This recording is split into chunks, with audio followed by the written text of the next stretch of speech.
Here we are for another A-League show where today we're going to be mainly talking about Melbourne victory versus Sydney FC, because I went down to Melbourne and that was the dominant thing of the A-League for me this weekend. Like, I hardly got to watching the other games. I did end up watching the ones afterwards. Melbourne City versus Central Coast and Wellington versus Macarthur. Wellington versus Macarthur was great. Wellington, epic bounce back win after their defeat last weekend, and they just looked really good. Macarthur, just got a bit outplayed, really, it seemed, and Wellington back on top of the league, so good for them. And then Melbourne City versus Central Coast. Central Coast outplayed Melbourne City as far as I'm concerned.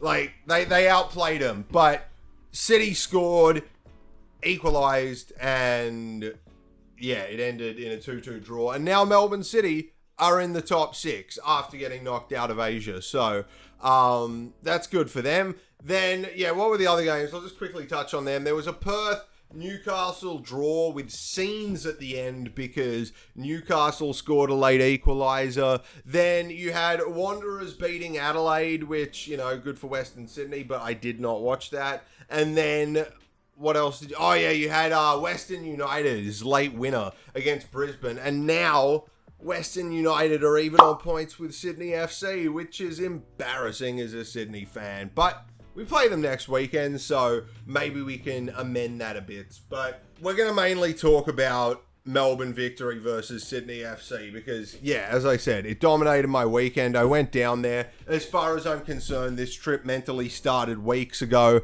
and I have a few days of backstory because, actually, it's just one day, because I had my office Christmas party on Friday, and it's free alcohol. What do you expect me to do? Like, I got fucking wasted. My vape ran out. I was bumming cigarettes. I ended up in like some dodgy TSG trying to buy an I Get bar. I got one, but it was like $45 or something. And I was just a bit And then I ordered some epic Christmas presents for people, and they were here when I got back, and I was like so excited to look at them.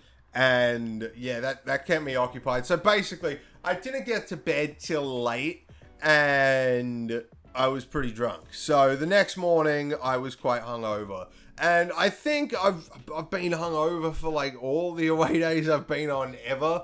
But there's been a few, especially recently. It's kind of, prompting me to stop drinking so much. But there's been a few recently where I've woken up and just felt like saying, fuck it, I don't want to go. And I've powered through them. I powered through Adelaide, which is the worst I've had ever. I've had some terrible hangovers just related to Adelaide in general. It's a place that makes me drink. Point is, this one was probably like top 5 level of hangover. Where like I could still kind of get around, but I was just not happy to be doing it. I got to my flight on time. I got some water. I slept a bit, I think, on the plane. And I was down in Melbourne. Checked into my hotel early for $30.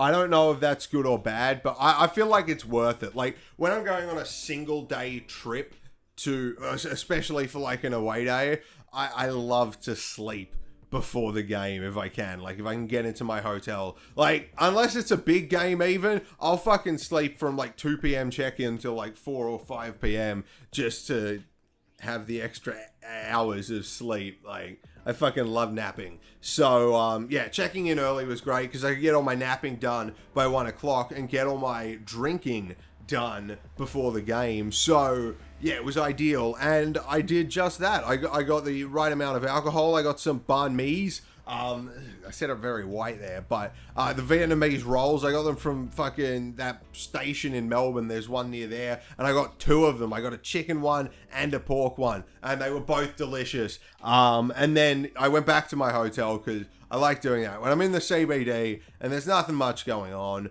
in any city, I like to go back to my hotel before a game and take a pre-game shit. But, it's only if nothing's on. I did just that, and then I went to the stadium, and I watched the women's game. I watched half of it. I watched the second half of the women's game, and it was quite good. Melbourne Victory were all over Canberra. Some Japanese lady scored a goal, and they won, and they were all happy and shit. So, yeah, it was nice to support the W League too by being at a game. And, yeah, I should do that more is my point. But then, yeah, Sydney FC versus Melbourne Victory rolled around. And actually, before the teams came out, in the warm-ups, Robert Mack murdered a child in the stands. Like, I was watching the Sydney FC warm-ups, and Mack took a shot from that drill they do where they, like, take one shot from a, like, 1-2, and then they get on the end of a cross. And I think it was from the cross where Mack just twatted it into some, like, 5-year-old, and she died. No, he just went up and apologized to her corpse, and it was all good. But yeah, that happened in the warm-ups, and that was probably the funniest thing to happen all game. The rest of it was miserable. Because yeah, I feel like, despite, again, like, this has happened twice against Victory now this season, despite, again, having more shots, more possession, better field position even, probably in the second half, we've just been fucking annihilated by Melbourne Victory, who have just, like, they were lethal on the counter-attack. And, you know, we saw it early. There were big moments like that box-to-box move early where Girdwood Wright nearly fucking scored, and it was just, you know, scooped off the line by Brimmer. Then Melbourne Victory went down the other end, and Machach nearly, or should have really scored, but Grant got a block in.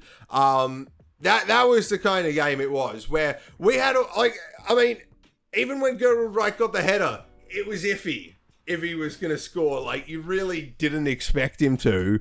And yeah, everything we did just felt a bit meaningless. It felt a bit slow, especially in comparison to Melbourne Victory, who was super efficient with the ball and getting it forward. And we saw that with their first goal. Bruno Fallen-Roley quickly switched it over to Daniel Arzani, who just drove forward into, like, Ryan Grant's area, who stood off. I mean, he did have a man overlapping, but yeah, no one really did anything about Arzani moving forward, and he got a pretty easy shot. It was well placed, and he got Melbourne Victory off to a 1-0 lead. And then, yeah, for the second goal, Machach and Brimmer linked up for a lovely chip. I think it was Machach on the end of it. And you can't actually see a replay of the build-up for this, is my annoying thing. Because, like, you know, you're at the game, you're kind of zoning out, you're looking around, what's that? What are those cunts over there singing? Etc., etc.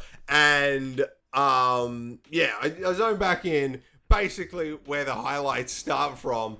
And, actually, did I? No, I didn't zone back in. I'm a fucking liar. No, I got back from a piss. I just saw Machach chipping it in pretty much. I don't even think I saw the Brimmer link up. But, yeah. Point is, you can't see any of the build-up on the replay because they're showing a live replay during the coverage, which sucks. So, yeah, I'm sure it's out there somewhere, but I haven't seen it. But point is, second goal, we were left exposed to the back. We had fucking Lacerda and Rodwell back there. No one else was back. Where was Joel King? It was like Bratton playing in left back, or at least marking.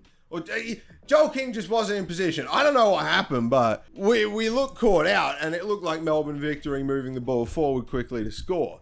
But otherwise, we created some chances in the first half. We obviously had that Fabio Gomez one, which it wasn't included on the highlights, so I didn't even rewatch it, but it looked onside at the ground. Like, I looked at the screen when VAR was going, and it looked pretty onside. Like, maybe it was close, but yeah, I don't know. It could have been a goal. We had some other chances. Lolly, obviously, as I mentioned earlier, Girdwood Wright had the opportunity to score, and, you know, we could have put them away, but it just felt like, you know, they were half chances. We weren't opening up Melbourne Victory's defense like they were ours, and that's the difference between us. And unfortunately, yeah, it was quantified with 3 goals. Melbourne Victory were just 3 goals better than us. They moved the ball quicker, they pulled apart our defense better, and, you know, they just beat us on the day, and it sucks. I don't think it changes anything though at Sydney FC. Like, I think we've got a team. I think we've got a team that's capable of building. We're obviously going to need changes. We're going to need transfers in, maybe even January, or whenever the next fucking transfer window is in the A-League. But we're going to need them in the off-season for sure. We're seeing that players aren't good enough, like Ryan Grant, and maybe even Lacerda. But yeah, time will tell. They've obviously got time to redeem themselves, and they got a bit of credit stored up. At least Ryan Grant does. So they got time to really earn their place in the squad. But at the moment, we're a team that's a bit shit. We have some players that we don't really need at the club in our first team and on the bench. And yeah, we need to sort that out at some point. Hopefully, Ufuk Talay coming in can be a difference in doing that. Like, maybe it was Corica holding us back on who we signed and everything. So, yeah, if Talay can be a difference maker there, maybe that'll be good. But, point is, yeah, it's like, I'm still positive about Sydney, but it's a hard fucking defeat to take, man. Melbourne victory, 3-0, away from home. Ugh. So close to Christmas with a hangover. Yeah, it's fun. I like going down. I had beer. I tried food I'd not tried before. I mean, like food places, not actual types of food. I'm not that adventurous. Had some beers, had some fun, had a nice nap in the hotel, had a good shower at the hotel too. Really enjoyed that. And yeah, I bought a Hot Wheels car too. I had a great time. But, yeah, the defeat just really makes the trip seem a bit miserable. But, yeah, that was my weekend in the A-League. Watching Sydney FC get pumpedied by fucking Melbourne victory. And I don't really have much else to say. I'm planning on doing another video this week, so I intend on keeping them short and sweet. And I think I might just say, yeah, that was last week in a nutshell. I know I didn't speak about many of the other games, but that's because I didn't watch them. And I'd love to hear everyone's opinion on the games because, yeah, I want to know what I've missed. And, of course, yeah, if you watch Melbourne victory versus Sydney FC, let me know your thoughts as well, because I think Melbourne victory looked quite good. And I don't like that, but they look really good. I mean, let me do a quick bracket of teams before I get out of here, because we're learning more week by week. So I'd say the top 3 teams in the A-League at the moment in this order would be Melbourne Victory, Western Sydney Wanderers, Wellington Phoenix. Then the next 3 are tough. Brisbane would obviously be in there.